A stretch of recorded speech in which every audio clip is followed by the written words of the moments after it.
Bismillahirrahmanirrahim.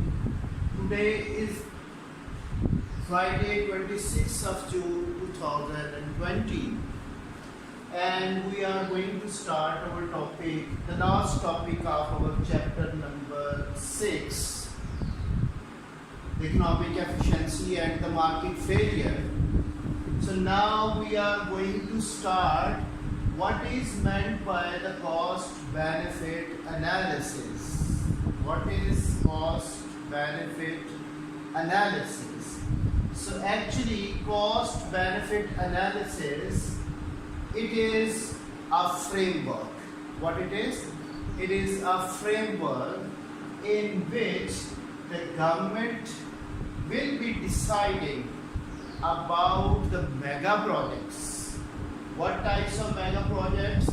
Like to construct a motorway, to have a university in a town, or the government decides to have one of the dam to produce electricity. So all these things will require cost benefit analysis. We all know the private businesses, they will only be considering, they are only considering the private cost and private benefit. What they consider how much cost of this new business will be and how will it benefit them in the form of profit in the coming years. Whereas cost benefit analysis will be adopted by the public sector or the government for the public projects, and all the public projects, they involve not only the private cost and private benefit of the government, but they will also be involving the social cost, which includes both private cost and the external cost of production. So we can say CBA is a framework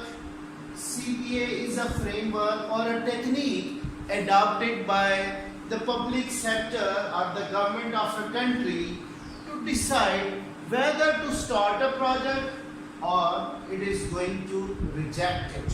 So if I define it in this way, it is a technique. What it is? It is a technique or the framework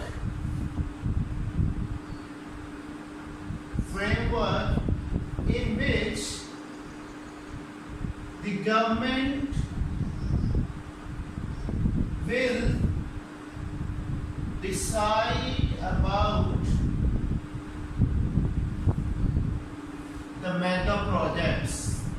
What is the mega project? Which involve what? The social benefits and social costs. What does it involve? So this is CBA, which involves the social benefits and social cost of production. What does it involve? It involves the social benefits and social cost of production. So it is a technique or a method or a framework which does not only include the private benefits of the project, but this will also be including the external benefit and external cost of the project incurred by the whole society.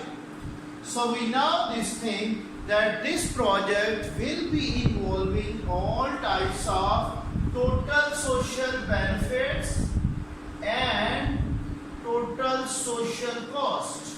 Or in other words, we studied in our last lesson about positive and negative externalities, which are including not only the private benefit and private cost, but they are including all types of social benefits and social cost. So can I say with this thing that CBA is not only involving the private benefit and private cost, but it involves the externalities which are arising due to the government project. For example, if I give you one of the example, like government is going to construct a motorway from Lahore to Sialkot, or from Islamabad to Lahore, or from Islamabad to Peshawar, wherever it is going. So we say government will be doing the cost benefit analysis. It will be involving what will be the private cost of that motorway. How much money, a huge amount of money needs to be spent in order to construct a motorway. So government will be considering how much will be the private cost and how much the private benefit government will be receiving due to that motorway. So at the same time, government will also be considering what are the external benefits of motorway to the users. That is why the consumers or the commuters or the users or the travelers of that motorway, they will be able to save their precious time. In order to travel, they need to spend less time in order to move from one city to another.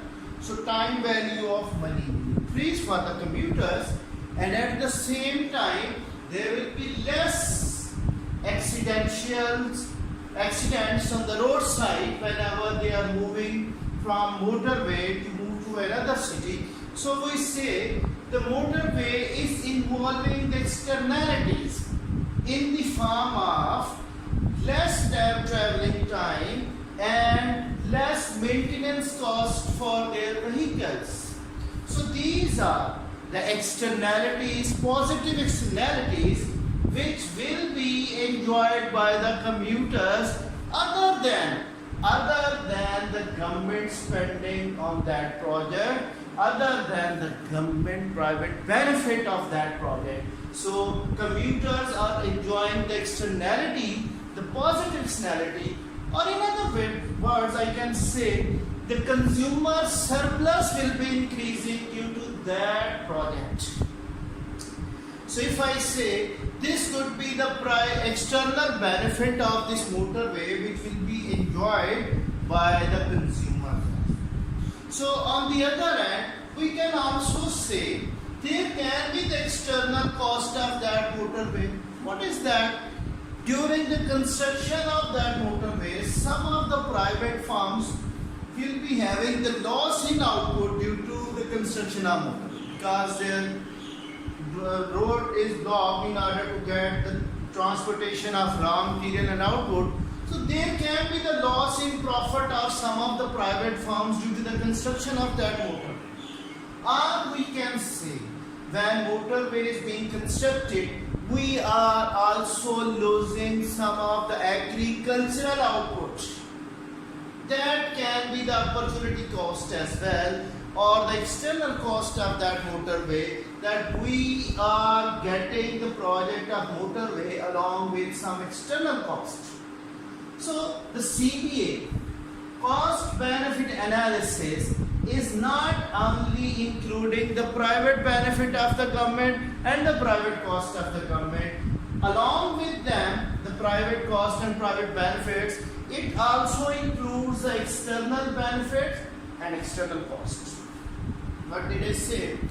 CBA is not only involving the private cost and private benefit of a project like the private businesses are doing, but it is including all types of total social benefits which are accrued to the society due to that project, and all types of social costs. Keep it in mind, I am not talking about marginal social benefit and marginal social cost. I am talking about total social benefit and total social cost. And that is the sum of the private cost and private benefit. Total social benefits includes the private benefit and external benefit. Whereas total social cost will include what? The private cost of that project plus the external cost of that project. So they are including all these things in order to do a cost benefit analysis. So cost benefit analysis is not performed by the private sector. It is performed by the public sector in order to decide, like a project of a dam, I can say, or a motorway, or any type of project which involves involves the social benefits and the social cost of production. So these are the projects which are decided not by the private sector. Like dam cannot be decided by a private sector because it involves a huge cost of production for a long period of time. So that could be only decided by the government or by the foreign consortiums which are lending to the government of the poor countries in order to have a dam for the future of that country's economy.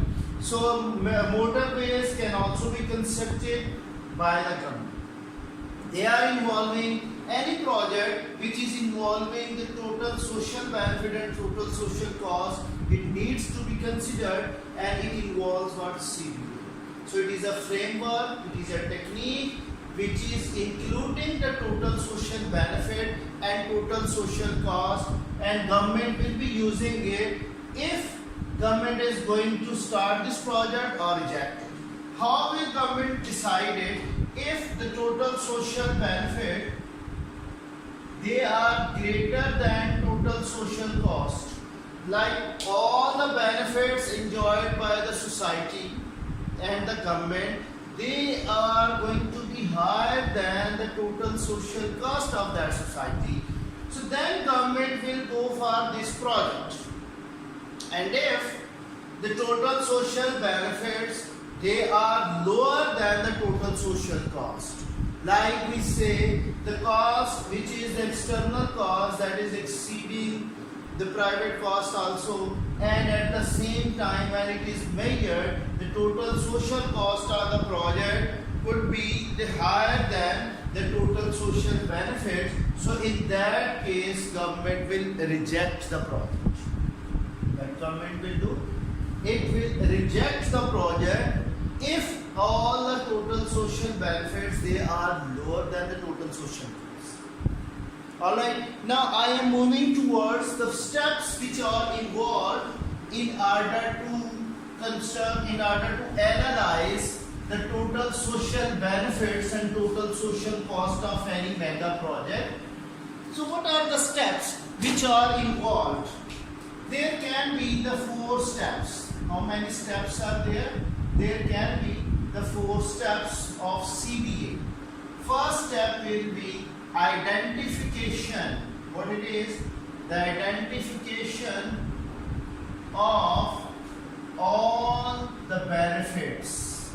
All the benefits and costs. This could be the first step. So I explain first of all. Now government is making a list. What type of the list? What are the private benefits? Like government is constructing a motorway, so government will be able to collect the toll tax revenues out of that project. So it will involve what? The private benefit of that project, and government will also be considering the private cost. What could be the private cost of this project? What could be the private cost? Like government is spending 10 billion rupees now, which will make it more money to be collected in future due to the collection of toll taxes. So I say the private benefit and private cost, first of all government will consider that. Okay, one thing government will be considering related to the CBA of a motorway, that can be the 2 types of views. The one view is the wide view of the project, wide view, and second is the long view. Wide view of that project will be telling the government how it is benefiting the society, like it is including the social benefits and social cost of production. Whereas the long view will be considering what? It is considering how long this project will be benefiting the society. Like if motorway is constructed, it will be benefiting the society for 20 years or more than that. This could be the long view. And wide view, how social benefits are higher than the social cost. So these two views will also be considered by the government when it is deciding the project. If project is requiring a huge amount of funds, the tax revenues of the government, but it is only benefiting for a year or 2 years, so it is not beneficial for the government because it is not having so many social benefits and social costs. So government cannot start a project which involves only for the benefit of the people only for a year or a 2 year, a couple of years. So we can say that will be having the higher opportunity cost.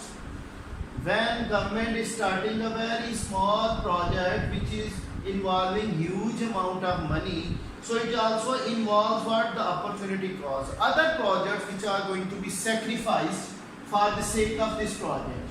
So we say the wide view, it involves what? The social benefits and social costs, whereas the long view of CBA will be involving what? It will be involving how long this project will be benefiting the society. 10 years, 20 years, 100 years or more than 100 years. So this could be the long view. That's why government is starting a project. If I start, like government is now having the intention to have a dam in the country. So dam is not only benefiting for a year, it may benefit 200 years, 300 years. So it is having the social benefits which would be higher than the total social cost. So first of all, the first step which involves a private benefit and private. Government will make a list. What are the total private benefits to the government and total private cost of this project to the government. And government will also make the list of the external benefit.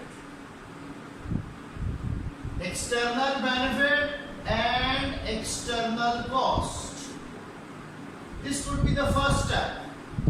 In this case, government is only enlisting, not giving any value, only enlisting the private benefit and private cost and external benefit and external cost. It is not giving any value in this case to the benefits and cost. It is only identifying, making a list of all the possible benefits and all the possible costs of this project. So the first step of CBA will be the identification of all benefits and all types of the costs which are involved in this project. Now what could be the second step of this CBA? The second step of CBA will be about assigning the monetary value. Assigning the monetary values.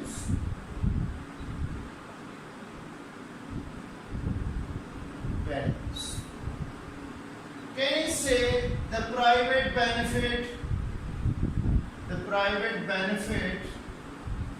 and private cost? Suppose a motorway involves the private cost of rupees 200 billion to construct it. This could be the private cost. And what will be the private benefit of that project? That will be how much revenue government will be able to collect, more than 200 billion. So this is the private benefit. So what could be the external benefit? External benefit and external cost. You know, in case of the externalities, there could be the missing market. What do I mean by missing market? The externalities, either they are positive or negative. Market forces are demand and supply. They are not able to measure what? The externalities values. There is a missing market. How much external benefit of this project will be? So some projects, they are involving many externalities which are positive in nature, or many negative externalities which are negative in nature, they are harmful. Like if we are having an atomic energy plant, so it is involving what? Radioactivity, which involves a huge amount of negative externality for the society. So what will be the method to assign the value to the external benefit and external cost? This is my question. Directly, external benefits cannot be measured by the market forces or demand and supply, as we said in our positive externality topic, and external cost is also cannot be measured directly. So government will be using what? The shadow prices or imputed prices.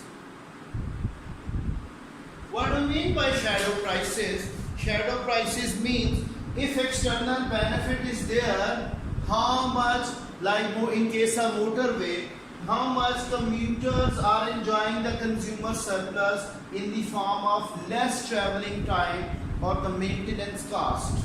So this could be done by another project, like how much time is valued to the consumers if they are saving by moving through a motorway.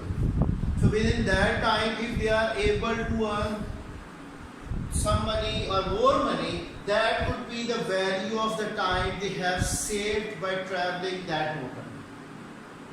Or external benefit could be there, the maintenance cost of the vehicles that could be measured. If they were not traveling by the motorway, there could be more damage to their vehicles in the form of depreciation. So now they are saving that amount of money as well. Or we say the scenic beauty is arising due to the construction of a dam, or it is having a scenic beauty of having a motorway in a very, very green area of the country.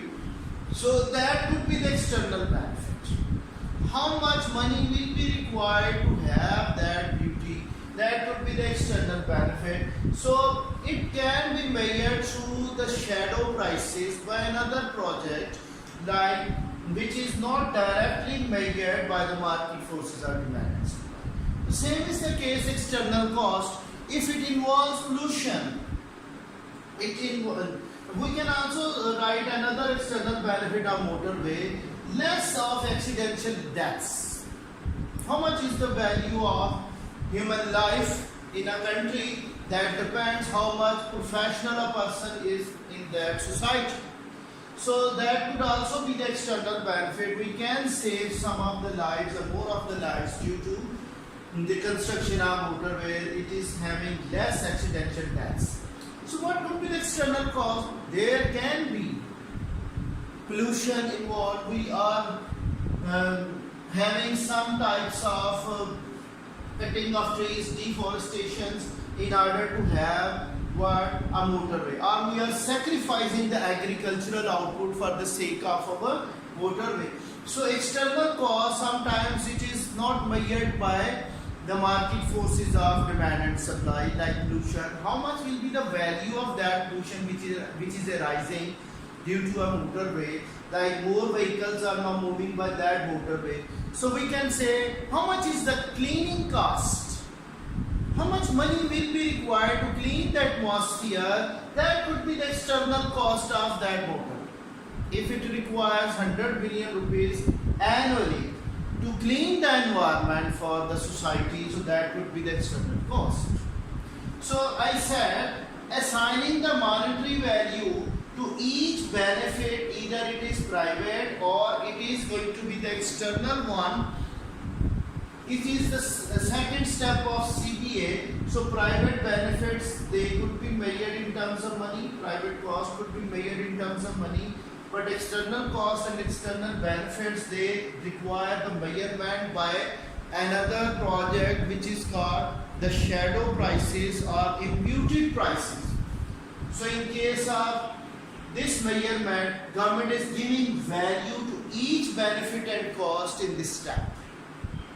So we are saying first step was identification of all benefits and costs. So the second step will be about the assigning the value, the monetary value to each benefit and each cost. That is the second step. So what is the third step? Third step of the CPA, it could be the forecasting. What it is? Forecasting. If any. Now the second step, one thing I forgot, that is it involves some of the uncertainties, it involves some of the miscalculations when we are talking about the measurement of external effects. So it also involves some of the uncertainties about the measurement, and some values will be overvalued and some will be undervalued. That can be the problem of that step. So forecasting. So if government says, if they start a motorway today, or what would be the value of that project after the 10 years? If we are spending 200 billion rupees now, so it will not be having the same value after the 10 years. It could be 1000 billion or 1 trillion rupees after the 10 years.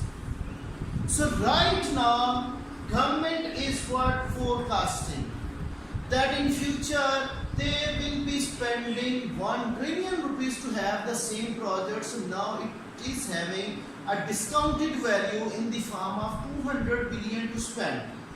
Like in future, we will be considering we have spent 200 billion, now we are raising 1 trillion rupees. So government is forecasting actually, if it wants to have 1 trillion project after the 10 years, how much money they have to spend in the present time. What will be the present value of 1 trillion rupees in future?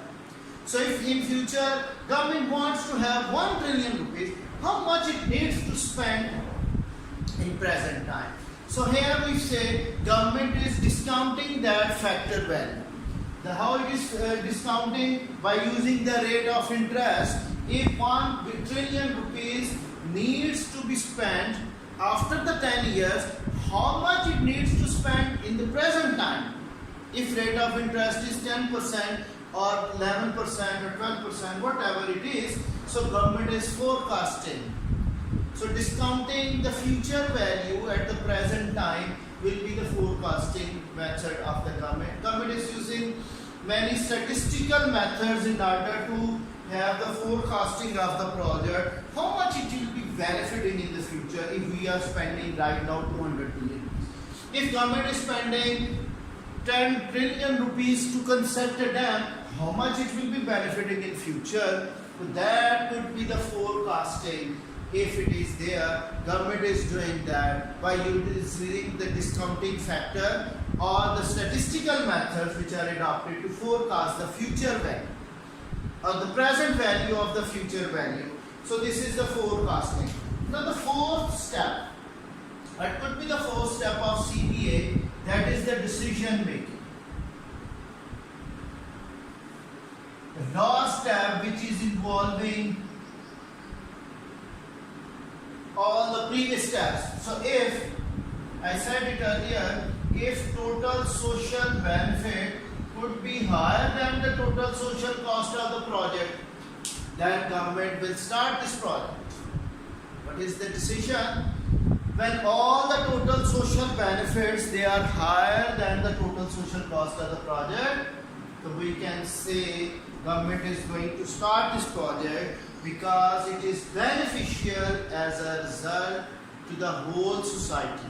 If we are having a university in our city, it is benefiting the society, then it is going to have the cost in the form of negative externalities. Usually, the educational institutions, they are associated with positive externalities, so they are having more social benefits rather than they are having the social cost. There could be the social cost that in the form of other things. I don't want to mention that. But there could be the social benefits. If they are higher than the total social cost, then government will be going for this project. Actually, what happens when government decides politically that they are going to have orange train project or they are going to have a motorway, they discuss it in the parliament, and what government is postulating, government is giving the benefits of that project because they are in favor.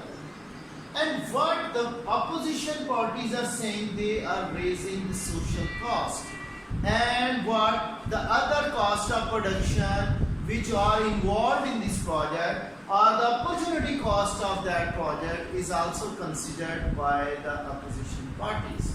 So when government is answering them that how much will be the opportunity cost, how much will be the social cost, and how much will be the total social benefits, then government is asking its experts, the planning commission, to construct a CBA and give us the exact figures or estimated figures about the total social benefits and total social cost. Then government is having a voting contest in the parliament. If majority of people are saying that this should be there, like the ruling party is going to win this project, and then it will be started. Then government will be allocating funds in order to have that project in the country. And if that project is involving more total social cost, government will reject it.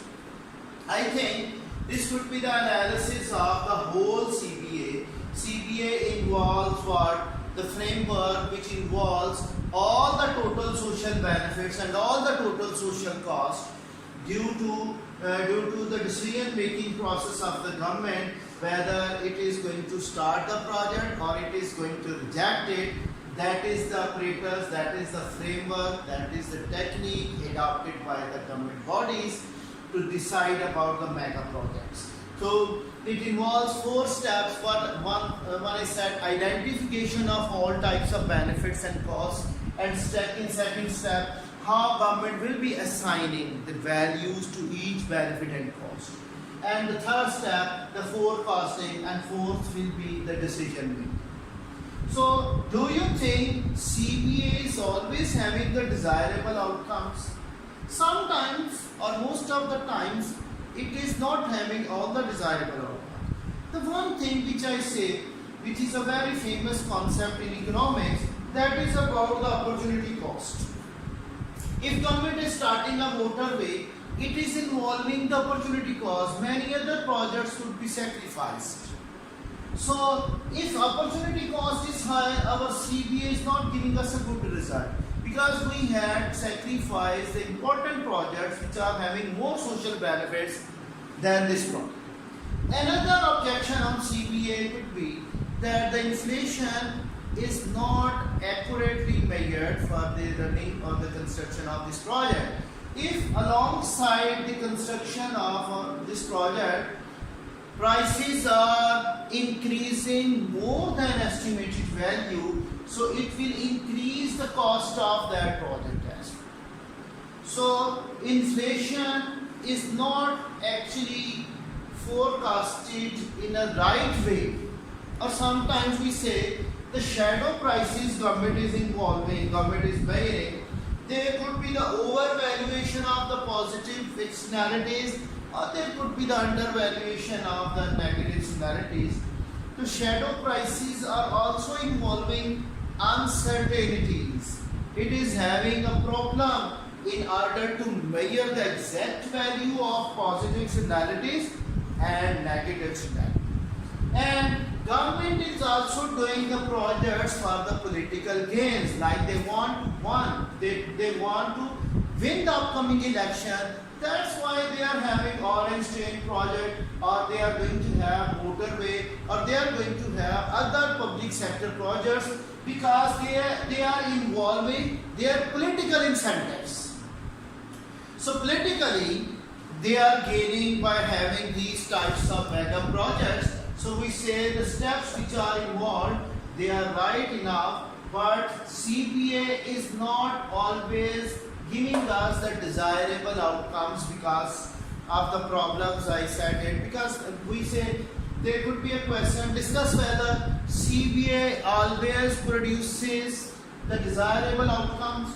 So we need to write what the other things which are involved in that project, which are uncertainties, or the shadow prices are not exactly measured, or inflationary pressures, or forecasting errors are there, government political incentives are there.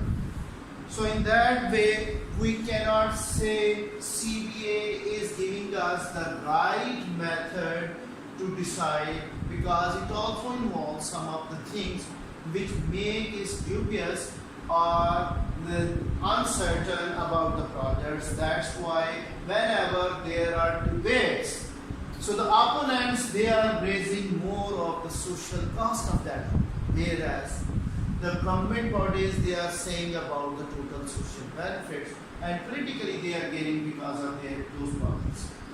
That's all about CBA, and that will be the end of our chapter number 6. The first chapter of A2 today we have concluded, and in our next lesson I will be giving you some of the question practices about this chapter. I will be giving you some questions about externalities and economic efficiency. I gave you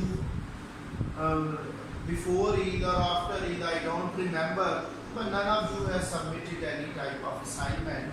So I will be giving you some of the questions, maybe MCQs, a recorded MCQ lesson related to this economic efficiency or CBA or negative externality, and then we will be proceeding for our paper 4 questions about the section B of our paper 4, how different types of questions are coming in our final exams, which are involving more analysis and discussion about the topics. So that will be in our practice session in our next class, online class or recorded class.